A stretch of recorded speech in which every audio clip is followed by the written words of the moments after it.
As we all know, Reaper is coming. I'm very excited about the class. I want to make a branch this channel that talks about Reaper stuff. It's a class that I've been excited about, and I think it'd be fun to go on that journey with you guys, similar to how I did with the Arcana. So my plan is when the Reaper comes out, that I kind of make videos talking about my growth on the Reaper, in addition to my Arcana videos that I'll continue to make. But I've run into one issue. Well, maybe it's not an issue, but one thing that I'm thinking about is which class engraving should I play for Reaper? I wanted to share that thought process with you guys and also see what you guys have to say. How many of you out there are interested in playing the Reaper? And what have you guys come to decide for how you want to play your Reaper? Now, to help me decide, I've kind of drew up some of the things that I've been finding as I've been researching the class. And for Reaper, there's Thirst and Moon, which they might not be called exactly this in the North American release.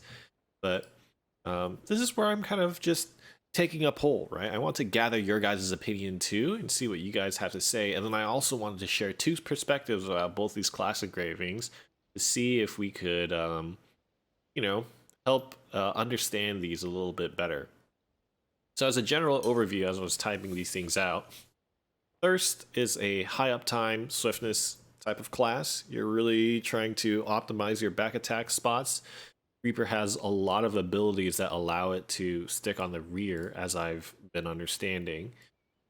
So you're really using your cooldowns aggressively because they are short cooldown due to the high swiftness to constantly get rear attacks and do damage. And then Moon is more of a kind of like a builder spender type class. So maybe it's similar to Remaining Energy, maybe it's similar to Strikers. And then you're trying to land your key attacks on the rear.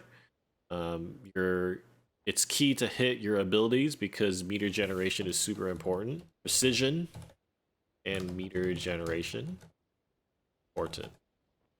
I think this has I would say Thirst has high utility in countering and potentially staggering because their cooldowns are very low, right? Usually low cooldowns, and you don't need to lock yourself out of abilities. Whereas on Moon, I think you need to make sure that you're using all your abilities for damage because you need to build your meter and then spend them, right? So I think generally people say that Thirst is better for utility type situations. Now,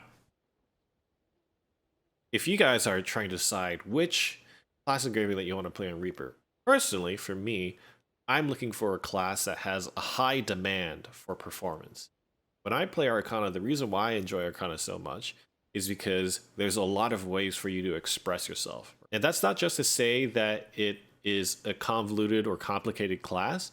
It's just that there are a lot of avenues where you can improve on and do a little bit better, and then that reflects in your output. Now, a lot of people, I think, have somewhat of an impression that Moon is like the more punishing class, right? And it kind of makes sense.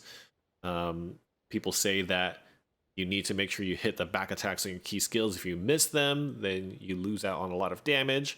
Also, for your meter generation, if you miss one of your meter generation skills, it's kind of like Arcana missing your stack skills. If you miss one of your stacking skills on Arcana, it kind of ruins your rotation and ruins your pacing, and you usually have to wait for things to line back up. It can be quite punishing to miss stacking skills on the Arcana. For the Reaper, I think this could be very similar for Moon, where if you miss certain attacks, then you end up having to waiting a very long time for your cooldowns to come back up.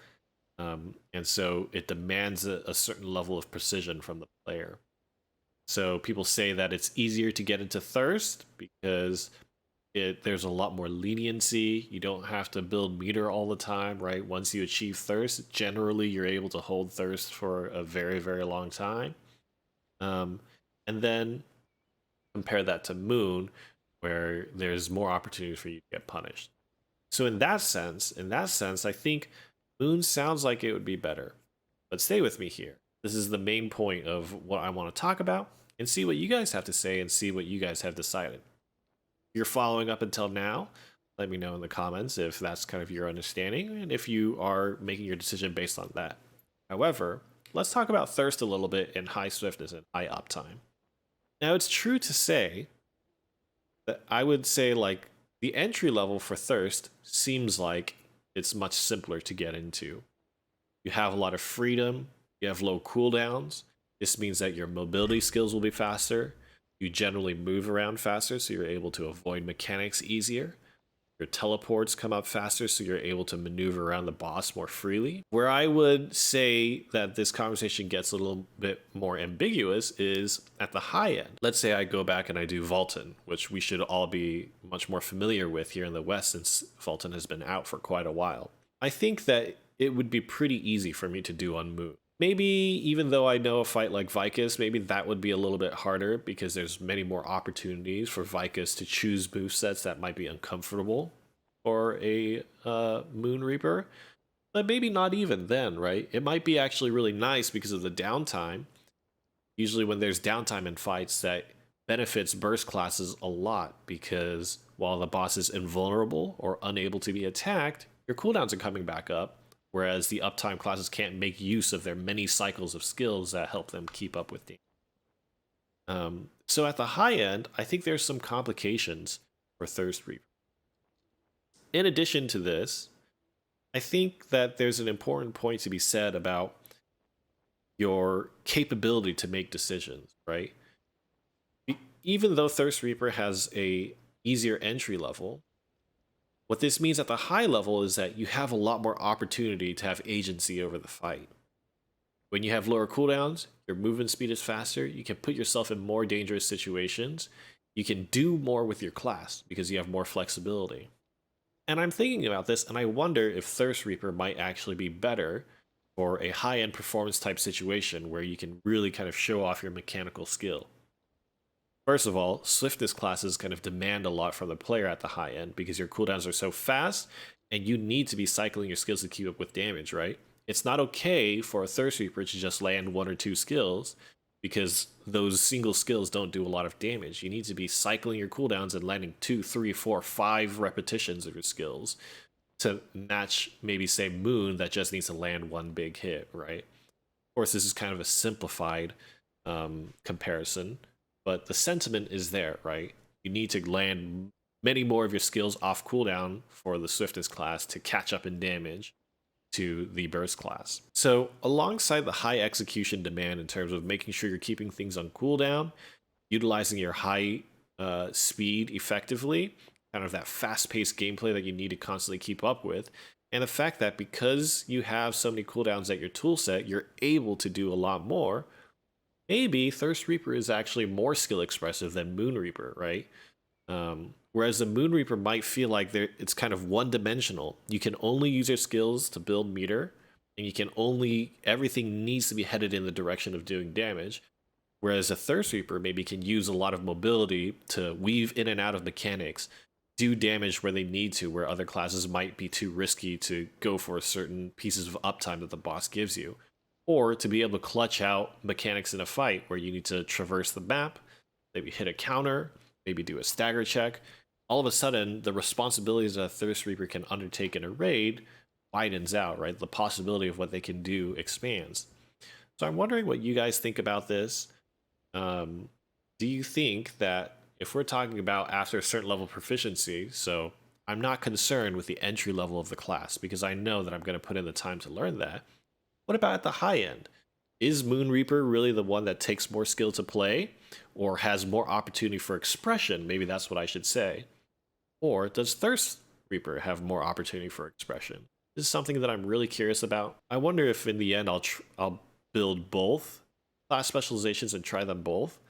But in my head, I'm actually leaning towards Thirst Reaper a little bit more. To me, I think that increased flexibility, which gives me more agency in the fight, which gives me more opportunity to express in a raid situation. For getting Belshazzar, my understanding is that there is a particular gate where you have to do a one-on-one with a boss, right? Perhaps Thirst Reaper would fit better in that situation. And then just in general in raid situations where your team has to rely on you, maybe a Thirst Reaper can go the extra mile. I'm curious. What do you guys have to say? What are you thinking right now? If you're wanting to play Reaper, which class engraving are you going to choose? And maybe it'll help me make my decision. maybe some of the things we'll discuss here in the comments will help you guys make your decision. So with that, I want to leave you guys with one more reminder. I'm trying to collect VODs of people's Arcana gameplay. So if you have Arcana gameplay that is either maybe a Trixian parse, maybe a Guardian raid fight, maybe Vultan or Vicus or Clown, one of your Legion raid runs, maybe even Argos is fine too. Send them to me so I could. You can go to my video that has a call to action for it. So my previous video that I sent, where I'm looking for your guys' VODs, leave a comment there, your character name, your character's eye level, and the piece of content that you're doing. Send those over. I'd really like to make a video watching your guys' gameplay and either on the basic level, maybe making some commentary about what you guys are doing and how the gameplay can be improved, or in the intermediate or advanced level, kind of watching your gameplay and learning for myself, and then maybe displaying that to other people so that we can all learn from your excellent Arcana gameplay. So that's the idea for the video coming up. Maybe in a week I'll go back and check in on the VODs and see if we have enough to make a compelling video out of it, but I'm really eager to kind of like give a platform to show people's gameplay on my channel. So I'm super excited about that. If you have interesting clips or if you're looking for advice for Arcana gameplay, make sure to send that to me. So that's the message that I want to leave you guys with. Let me know which class engraving you guys are thinking about for Reaper, and I'm awaiting your comments to read about them. Okay, bye guys.